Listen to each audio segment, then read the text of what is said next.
দীর্ঘ এক বছর পর রবিদেব আগামী 15ই জানুয়ারি 2024 সোমবার মকর রাশিতে গোচর করছে এবং মকর সংক্রান্তির সূত্রপাত এবং সেই সাথে উত্তরায়ণের এবং দক্ষিণায়নের সমাপ্তি। তাই রবিদেবের এই মকর রাশিতে গোচর অত্যন্ত গুরুত্বপূর্ণ প্রভাব নিয়ে আসবে দ্বাদশ রাশির প্রত্যেকটি রাশির জীবনে। আজ এই ভিডিওতে আলোচনা করব আগামী একটি মাস অর্থাৎ 15ই জানুয়ারি থেকে 13ই ফেব্রুয়ারি পর্যন্ত মকর রাশিতে রবিদেবের গোচরের পরিবর্তনে কি প্রভাব আসবে প্রত্যেকটি রাশির জাতক কিংবা জাতিকাদের জীবনে। 15ই জানুয়ারি 2024 সোমবার রবিদেব রাত্রি 2:32 ধনু রাশি ছেড়ে মকর রাশিতে গোচর করবে। রবিদেব হলো নবগ্রহের রাজা এবং এই পৃথিবীর সমস্ত শক্তির উৎস হলেন তিনি। রবিদেব যদি জন্মকুণ্ডলিতে শুভ থাকে তাহলে কর্মজীবন, অর্থনৈতিক জীবন, মান সম্মানের ক্ষেত্রে অত্যন্ত পজিটিভ প্রভাব আসে। রবিদেব পিতা সংক্রান্ত বিষয়ের সঙ্গে সম্পর্কযুক্ত, সেই সাথে ঊর্ধ্বতন কর্তৃপক্ষের সঙ্গে বা অথরিটির সঙ্গে সম্পর্কযুক্ত, আর তাই জন্মকুণ্ডলিতে রবিদেব শুভ থাকা খুবই জরুরি। সাধারণত এপ্রিল মাসের দিকে রবি মেষ রাশিতে অবস্থান করে আর মেষ রাশিতে রবি তুঙ্গস্থ। অক্টোবর মাসের দিকে রবিদেব তুলা রাশিতে গোচর করে আর সেখানেই কিন্তু রবিদেব নিচস্থ। রবিদেবের মূল ত্রিকোণ রাশি হলো সিংহ এবং সিংহ রাশির অধিপতি তিনি। আগামী 15ই জানুয়ারি 2024 সোমবার দীর্ঘ এক বছর পর রবিদেব তার পুত্রের গৃহ অর্থাৎ শনিদেবের গৃহে প্রবেশ করবে। এই মকর রাশিতে রবিদেব তার পুত্রের গৃহে একটি মাস কি প্রভাব নিয়ে আসবে আমরা জেনে নেব। কর্ম সংক্রান্ত বিষয়ে, অর্থনৈতিক জীবনে, প্রেম, ভালোবাসা, শরীর স্বাস্থ্য, দাম্পত্য জীবন এবং ভাগ্যের ক্ষেত্রে কি পরিবর্তন নিয়ে আসবে রবিদেব এই একটি মাস। কালপুরুষের রাশি চক্রের পঞ্চম ভাব হলো সিংহ রাশি এবং সেই রাশির অধিপতি হলো রবিদেব। পঞ্চম ভাব হলো আধ্যাত্মিকতা, মন্ত্র, শাস্ত্র, সন্তান, প্রেম, ভালোবাসা, সেই সাথে ক্রিয়েটিভিটির সঙ্গে সম্পর্কযুক্ত। তাই সব মিলিয়ে গুরুত্বপূর্ণ প্রভাব নিয়ে আসতে পারে আগামী একটি মাস। রবি হলো আমাদের শরীর স্বাস্থ্যের কারক গ্রহ, তাই রবি যদি শুভ থাকে তাহলে শরীর স্বাস্থ্যের উপরে শুভ প্রভাব আসবে, মন মানসিকতা থাকবে অত্যন্ত পজিটিভ। তাই সময় নষ্ট না করে আসুন জেনে নেওয়া যাক এই ভিডিওতে আপনার রাশি বা লগ্ন সাপেক্ষে কি ফল নিয়ে আসবে। তাছাড়া আপনারা নাম রাশির সাপেক্ষেও এই ভিডিও দেখতে পারেন। নমস্কার বন্ধুরা, আমি শ্রী ডক্টর সুব্রত আচার্য আর আপনারা দেখছেন আপনাদেরই প্রিয় channel Shri Subrata astrological consultancy. চ্যানেলে নতুন হলে চ্যানেলটি অবশ্যই সাবস্ক্রাইব করে দেবেন, পাশে থাকা বেল বাটনটি প্রেস করবেন। ভিডিও ভালো লাগলে বন্ধুদের সঙ্গে অবশ্যই শেয়ার করবেন, লাইক এবং কমেন্টস করতে ভুলবেন না। এই ভিডিওতে আপনাদের সঙ্গে আলোচনা করব আগামী 15ই জানুয়ারি 2024 সোমবার থেকে 13ই ফেব্রুয়ারি 2024 অর্থাৎ আগামী মাঘ মাস রবিদেব মকর রাশিতে গোচর করছে। আর মকর রাশিতে গোচরের এই পরিবর্তনে মীন রাশি জাতক কিংবা জাতিকাদের জীবনে কি প্রভাব আসবে। যাদের জন্মকুণ্ডলিতে মীন রাশিতে চন্দ্রদেব অবস্থান করছে কিংবা নাম রাশি বা লগ্ন সাপেক্ষেও এই ভিডিও আপনারা দেখতে পারেন।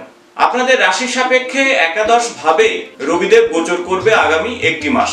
আপনাদের রাশি সাপেক্ষে ষষ্ঠ গৃহের অধিপতি হলো রবিদেব আর এই একটি মাস একাদশ ভাবে অবস্থানকালীন আপনাদের কর্মক্ষেত্র, ব্যবসার ক্ষেত্র, পারিবারিক জীবন কিংবা আপনাদের শরীর স্বাস্থ্য, প্রেম, ভালোবাসার ক্ষেত্রে কি প্রভাব নিয়ে আসতে পারে সে বিষয় নিয়ে আলোচনা করব। তাই ভিডিওটি ইনফরমেটিভ হতে চলেছে, ভিডিওটি শেষ পর্যন্ত অবশ্যই আপনারা দেখবেন এবং সেই সাথে আলোচনা করব এই মাসে কি ধরনের উপায় বা টোটকা করলে আপনাদের জন্য শুভ ফল আসতে পারে। মীন রাশির সাপেক্ষে ষষ্ঠ গৃহের অধিপতি রবিদেব একাদশ ভাবে অবস্থান করায় আপনাদের কর্ম এবং ব্যবসা সংক্রান্ত বিষয়ে অবশ্যই প্রচেষ্টা চালালে শুভ ফল পাবেন। তাই পরিশ্রম যদি করেন তাহলে সেই পরিশ্রমের ফল আসবে এই মাসে। তাই নির্দিষ্ট সংকল্প নিয়ে এগিয়ে চলুন, নির্দিষ্ট প্রজেক্টের রিসার্চ করে এগিয়ে চলুন, তাহলে আপনারা লাভবান হবেন। যারা ক্যারিয়ার সংক্রান্ত বিষয়ে প্রচেষ্টা চালাচ্ছেন তাদের জন্য আগামী একটি মাস অত্যন্ত পজিটিভ রেজাল্ট নিয়ে আসবে রবিদেব। আপনাদের কর্ম সংক্রান্ত বিষয়ে শুভ ফল আসবে, নতুন কাজের সুযোগ আসবে বা যারা কাজের সঙ্গে যুক্ত রয়েছেন সেই কাজের উন্নতি ঘটবে। দীর্ঘদিন পরিশ্রম করছেন সেই পরিশ্রমের স্বীকৃতি পেতে পারেন আগামী মাসে। ব্যবসা সংক্রান্ত বিষয় বা পেশা সংক্রান্ত বিষয়ে যারা এতদিন পরিশ্রম করছেন সেই পরিশ্রমের ফল পেতে পারেন। আগামী একটি মাস রবিদেবের এই গোচরের পরিবর্তনে আর্থিক সফলতার মুখ দেখবেন, অর্থ ইনকামের সুযোগ আসবে, অর্থ সঞ্চয়ের ক্ষেত্রে আপনারা অনেকটা পজিটিভ রেজাল্ট পাবেন। দীর্ঘদিনের যে সমস্ত মনস্কামনা বা মনের ইচ্ছা তা পূরণ হতে পারে এই মাসে। জীবন সঙ্গী বা সঙ্গিনীর সঙ্গে সম্পর্কে উন্নতি ঘটবে, সেই সাথে যারা প্রেম ভালোবাসার সম্পর্কে রয়েছেন তাদের জন্য কিন্তু অত্যন্ত পজিটিভ রেজাল্ট আসবে। শরীর স্বাস্থ্য সংক্রান্ত বিষয়ে অত্যন্ত ভালো ফল আসবে। দীর্ঘদিন শারীরিক সমস্যায় যারা ভুগছেন আগামী একটি মাস সেই সমস্যা থেকে বেরিয়ে আসবেন। আপনার মানসিক ক্ষেত্রে অনেক পজিটিভ পরিবর্তন ঘটবে, আত্মবিশ্বাস বৃদ্ধি পাবে। যারা দীর্ঘদিন পরিশ্রম করছেন, কর্মে পদোন্নতি হচ্ছে না, তাদের কিন্তু পদোন্নতির যোগ তৈরি হতে পারে রবিদেবের এই একাদশ গৃহে গোচরের পরিবর্তনে। রোজগার যাদের দীর্ঘদিন বাড়ছিল না তাদের কিন্তু রোজগারের নতুন পথ খুলতে পারে, বা যেখানে কাজ করছেন সেখানে রোজগারের পরিমাণ অনেকটা বৃদ্ধি পেতে পারে। সন্তানের শরীর স্বাস্থ্য নিয়ে খুব একটা চিন্তার কারণ নেই। সন্তানের পড়াশোনার শুভ যোগ তৈরি হতে পারে। পরিবারের সঙ্গে সম্পর্কের উন্নতি ঘটবে। পিতামাতার সঙ্গে অবশ্যই ভালো সম্পর্ক তৈরি হবে। ভাই বোন আপনার কর্মক্ষেত্রে সহযোগিতার হাত বাড়িয়ে দেবে। তাই সার্বিক দিক থেকে বলা যেতে পারে আগামী 15ই জানুয়ারি থেকে 13ই ফেব্রুয়ারি এই একটি মাস, অর্থাৎ এই মাঘ মাস আপনাদের জন্য অত্যন্ত পজিটিভ রেজাল্ট আনতে পারে রবিদেব। এখন আসবো কি ধরনের উপায় বা টোটকা আপনারা করবেন। প্রতি শুক্রবার করে অবশ্যই আপনারা মা লক্ষ্মী এবং সেই সাথে কুবের দেবের পূজা অর্চনা করুন, তাতে অত্যন্ত শুভ ফল আসবে। তাছাড়া ভগবান বিষ্ণুর উদ্দেশ্যে প্রত্যহ ওম নমো ভগবতে বাসুদেবায় এই বিশেষ মন্ত্র 108 বার কিংবা 11 বার জপ করুন। সেই সাথে তুলসী গাছের গোড়াতে আপনারা প্রদীপ এবং জল নিবেদন করুন, তাতে অত্যন্ত শুভ ফল পাবেন। তবে রবিবার করে তুলসী গাছ স্পর্শ করবেন না বা গোড়াতে জল দেবেন না। এছাড়া শনিদেবের উদ্দেশ্যে শনিদেবের বীজ মন্ত্র জপ করুন, ওম প্রাম প্রিম প্রম সাহা শনিশ্চরায় নমঃ।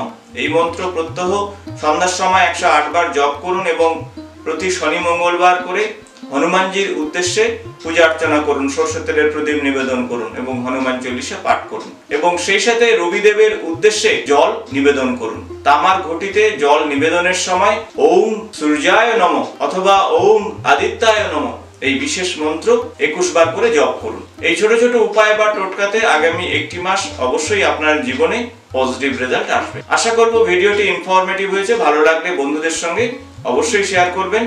আগামী ভিডিওতে কোনো রাশি বা লগ্নের বিষয়ে আলোচনা করব। আজ এই পর্যন্ত, নমস্কার।